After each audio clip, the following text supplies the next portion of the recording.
कुछ समय की बात है। एक गांव में एक सेठ और उसकी दो पत्नी रहती थी। एक का नाम सोनी था और एक का नाम राधा। सोनी थोड़ी काली थी पर राधा बहुत ही गोरी थी। जब सेठ कहीं से आता तो सोनी सबसे पहले उसे पानी देती और राधा दिन भर अपने सजने संवरने में लगी रहती थी। घर का एक भी काम नहीं करती थी। सोनी को ही अपने घर का सारा काम करना पड़ता था।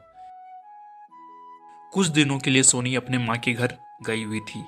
सोनी को अपने माँ की बहुत याद आ रही थी और उसे गए हुए 4 दिन हो चुके थे और राधा इधर अपने रूप को संवारने में लगी रहती थी। एक दिन सेठ बाजार से घर आया और बोला, राधा, ओ राधा, मुझे प्यास लगी है, जरा पानी देना। अभी कुछ देर रुको, मैं तैयार हो रही हूँ। सेठ को बहुत गुस्सा आया और बोला, मैं बाजार से थका हुआ आया हूं और तुम रूप संवारने में लगी हुई हो। तुमसे अच्छी तो सोनी है, काली है पर दिल की बहुत गोरी है।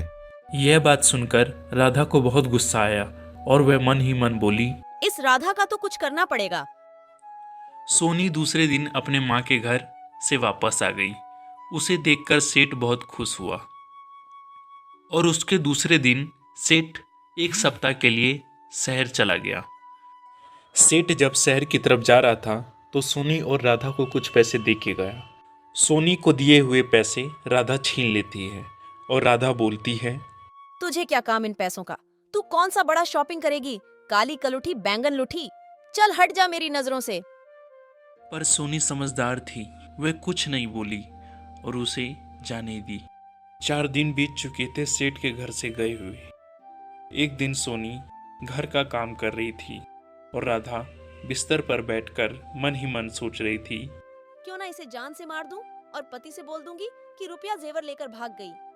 आखिरकार राधा ने सोनी के साथ क्या किया? क्या उसे जान से मार दिया? यह आपको पार्ट 2 में जानने को मिलेगा।